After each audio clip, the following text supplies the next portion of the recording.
Welcome back to Nancy Drew, The Secret of the Old Clock. As promised, we're gonna go this-a-way. Oop. Got it. Catch Looks that. like someone recently had a key appraised. One metal key to determine current resale value. At Waddell's Jewelers! Yay, Mr. Waddell, who we'll meet later. We head this way. Oh, a miniature golf course. Swell. We can play miniature golf. Make par to Looks like win. I'm supposed to put my scorecard in here when I'm done. For 10 cents, we can play. Well, let's play. Thank you. And we need to get a club. Right there. And then the game should also give us a ball. Whoosh. Now, this game's not the greatest, unfortunately. So, you don't need to beat this game, because you can kind of cheat and win. Also, the aiming on this is weird. Wow, that did nothing. I don't remember the best way to win, so we're gonna hope I can hit par. Hey, it was par 3? Par was 5. Oh, par 5's for everything. Sweet. So I have 5 shots. That's actually really good to know. So, I was worried that for some reason 3 would be par. Maybe that's senior mode. Also, the way the interface is designed, if you get stuck in a corner like that, you're screwed. Oversight. Can I get 3 again? Let's find out. I hit it too hard. You did not hit it too hard. It made it in. Cool. This one is an easy one to get 5 losses on if you don't make this shot perfectly. Because for some reason, the stupid barrier has some really weird hitbox on it. Game! Thank you. That was almost too many. Hole 4. Oh, crud. Which is the hole that's magic? I guess we'll find out together. Because one of these will get you a really easy shot. I think it's the middle one. I could be wrong. Please be the middle one. Oh, come on. Oh, good. It is the middle one. Because I like watching this little animation right here. That's totally not foreshadowing the next game. It is. I kind of want to play the next game now all of a sudden. Don't know how we got this view in here, but we did. Well, like, thank goodness this trail worked. There we go. 4 again. That's not the greatest. Let's get to shot 5. And let's hope this will work. I was afraid of that. Now I have to do this again. Now the hard part here, getting it lined up this, and then make it in this in one shot. Which, that should do it, I hope. Sweet! Oh, exactly par! We just gotta do this one without messing up too badly, and we'll win. That wasn't the worst. Okay. Alright. Whoop! Oh, okay, sweet. The bouncing helped. And let's see if that's hard enough. Or too hard. Too hard. Got it. Try this. Oh, crap. I forgot about how weird this thing is. It's just high enough. I didn't get under par on that one, but this should be enough for the game to give me the reward. Let's see. A little toy pony. Yay, a pony. Well, that was fun, I guess. Welcome to the Topham School for the Study and Development of Paranormal Powers. Also known as Complete and Other Nonsense. Over here, Miss Drew. Find the toy mouse and give it to Yuri, would you please? Otherwise, he'll just keep meowing. He hates strangers. We're not gonna acknowledge the fact that you somehow knew our name. Where's the dang mouse? There it is. Meow. Silly cat. Weird cat, What too. does this cat want? Here's your mouse. And yeah. Now they'll just play the toy mouse, and we can talk to you. How nice of you to drop by. And thank you for walking instead of parking in the driveway. I'm expecting a pupil. I'd hate for her to have to park on the road. How did you know who I was?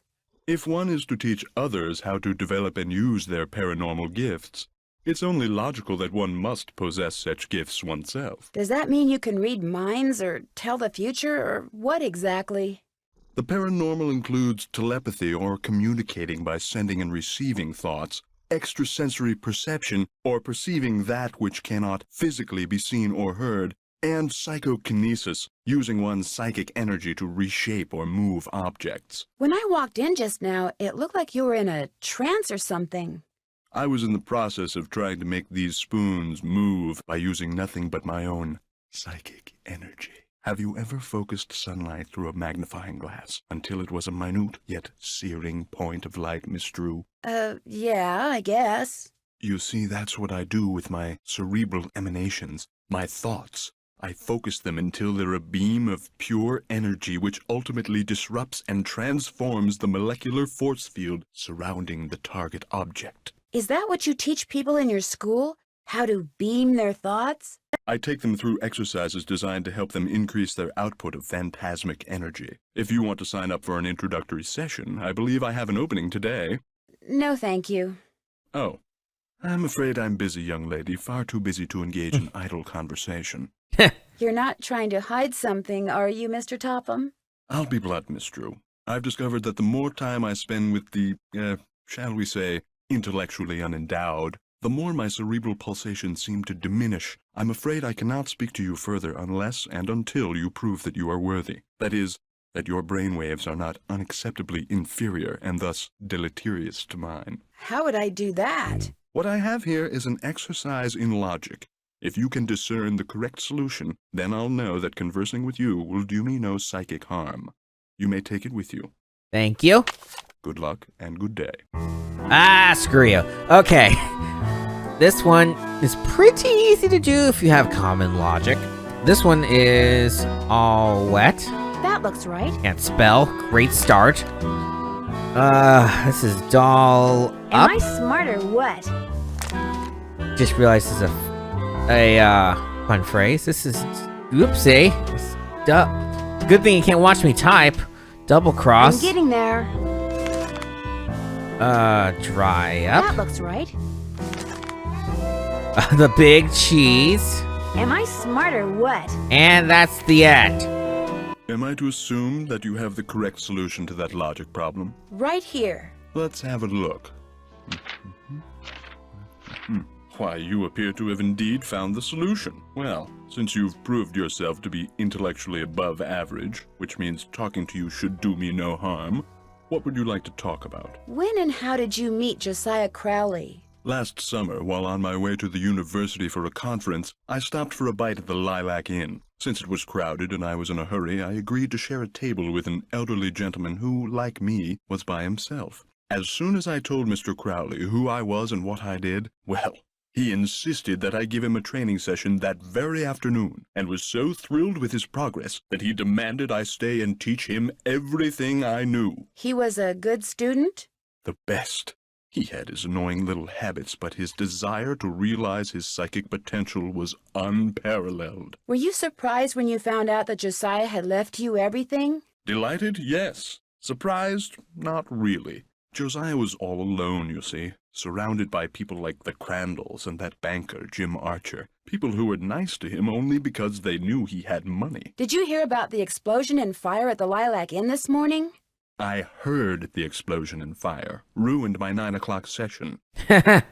So you were with a customer when it happened? Pupil. I was with a pupil. I run a school, not a vegetable stand, and yes, I was. Until I dismissed her 20 minutes early. All the ruckus made concentration impossible. How well do you get along with Emily and her guardian, Jane?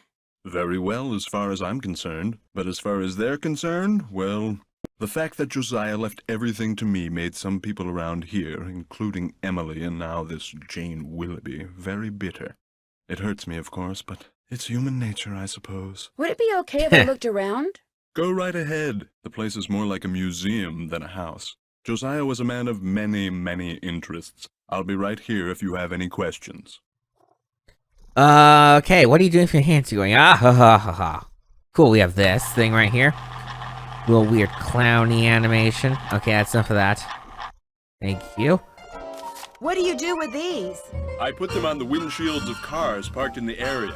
Great advertising. Ever put them on cars at the Lilac Inn? All the time, I've gotten quite a few pupils that way. I'm afraid that fire today was as unfortunate for me as it was for Miss Crandall. Well, at least we know you wouldn't have a motive, so you say. Or... Why did it look like there was a double? Oh, put it away. Ha, we don't want it. We're not interested in your psychic mumbo-jumbo. This stupid thing. Weird. And back here. There's nothing of interest in there. There's nothing of interest in there. Fine. Have it your way. Meow. Eerie sounds. As you'll soon realize, Josiah's mental faculties were starting to go, I'm afraid. He tended to ramble. Very little of what he wrote in there makes sense. Least I forget. What are you Less. when you win Bard Bounce? What poet is the cat's meow? What will par on my miniature golf course get you? What's Gloria's middle name? Becoder is in the rivet. 2 to the right. Mm-hmm. Ah, reference. That would be a reference to, I guess when the carousel is brand new in Haunted Carousel. Buy from Sheldon. It looks like Josiah lent a trivet to someone, but I can't make out to whom. That's unfortunate. Alright. Well, we need to remember... Actually, there's one important thing to remember. On here. For now, at least. You want to remember this.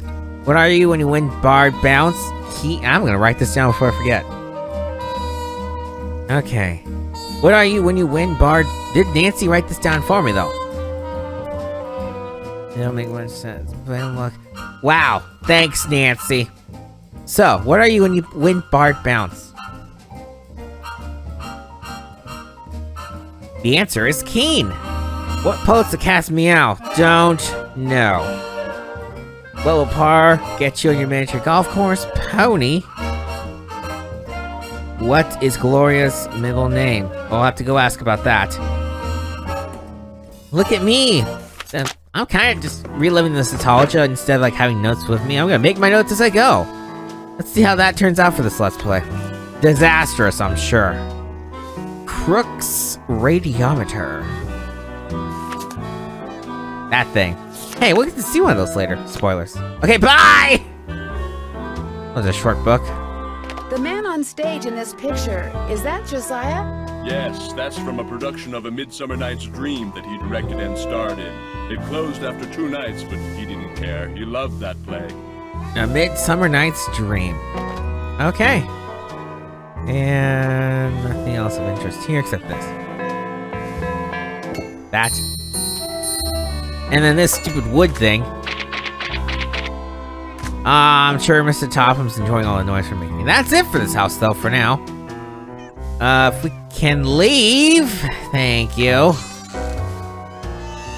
We're gonna go talk to Emily, find out what Gloria's middle name is. And then I guess we're gonna run into town. I swear if I haven't figured out the answer to Midsummer Night's Dream. Or, you know, the cat's meow poet. Hi, Nancy. What was your mother's middle name? Lois. Why? Oh, just curious. Lois, I'm gonna write that down while you talk about this. Is the clock in the parlor the one Josiah gave you? Yes. I don't know why he gave it to us. It's never worked, and nobody can open it to find out why. I just I'll be opened it back right in a little now. bit. You're the best. Thank you. Alright, well, if that's taken care of, I reckon we can talk to Jane about... Maybe she has something interesting to say? Or maybe we should just be like, I'm Jane.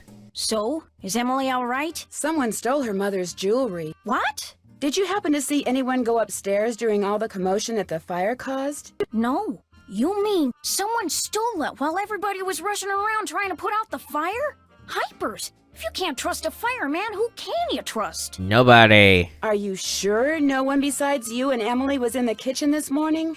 Positive. Well, I suppose someone could have snuck in the back door. Are you saying someone caused that fire on purpose? To distract us? It's possible, don't you think? But I'm the only one who knew she had that jewelry. Well, it's not quite true. When Gloria was alive, she could have told people about it, or people may have seen her wearing it. And when she died, they knew the jewelry had to be around here somewhere, right? Does anyone in particular come to mind? Sorry. It's been hard enough getting to know Emily, let alone anyone else in this backwater burg. Well, guess better go call the sheriff. Is that your car I saw when I drove up the driveway? My old rust bucket's parked out back where nobody'll see it. Be nice to buy something decent, but last time I checked, my last name was Willoughby, not Rockefeller. Have you met Richard Topham? Yeah, I've had the displeasure of meeting that quack. You don't think he can help people develop their psychic powers? The only thing he's good at is separating little old ladies and dim-witted rubes from their hard-earned cash. In fact, he came over while they were putting out the fire today. Asked me who you were, and I was so frazzled at the time I told him. I don't usually give that crackpot the time of day. So that's how he knew who we were. Ah, understanding. Josiah Crowley seemed to think he was legit. Like that circus fella said, there's a sucker born every minute. Me? I think ESP is a lot of J-U-N-K. Where did that barred bounce game that's in the parlor come from? Do you know? Emily says Josiah Crowley brought it in one day and just left it. Said it was so guests, as in him, would have something to do while they waited for a table. Does the miniature golf course that's out back belong to the inn? No, that was Josiah Crowley's. Way I hear, he built it himself. Was it open to the public? Nope, it was just his own private little course. Can you imagine? Wish I had money to throw around like that. Well, I'll talk to you later. Don't take any wooden nickels. We won't take any wooden nickels. It's time to drive. We're going into town. Time is slow, but I don't care. We're driving. Going into town on our roadster. That car I saw before is gone. Cool. Driving, not as fun as in Trail of Twister. You can go a lot faster in that game and there's cars to run into. But it's still enjoyable. While we're here... Hello, are you Mr. Waddell? So what if I am? I found this receipt, and I just wondered what you could tell me about it. Let me see that. One key, determine resale value, item 493. Oh yeah, this was for that key Jim Archer wanted me to appraise. Jim Archer wanted you to appraise a key? It was very ornate, had jewels all over it. Fake jewels, as it turned out. When I told him it was worthless, the cheapskate refused to pay me and told me to keep it. Do you think I could have it? Sure, once you pay the appraisal fee. Which is... $1.50.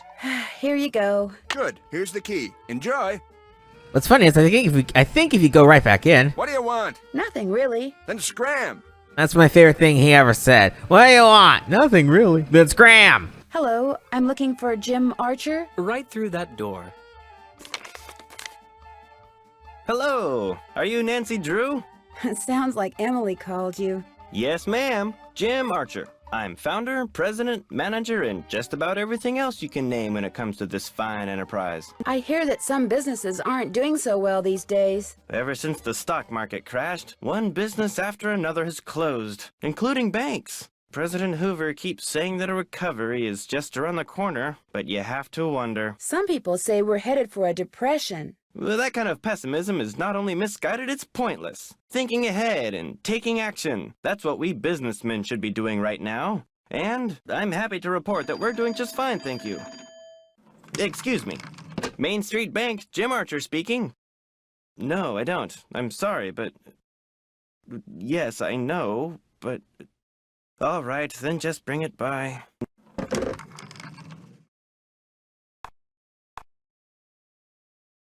Sorry for the interruption. How can I help you? You can help us by just sitting there smiling creepily at us while we take a break for the day. See you in the next video when we'll talk to Jim Archer.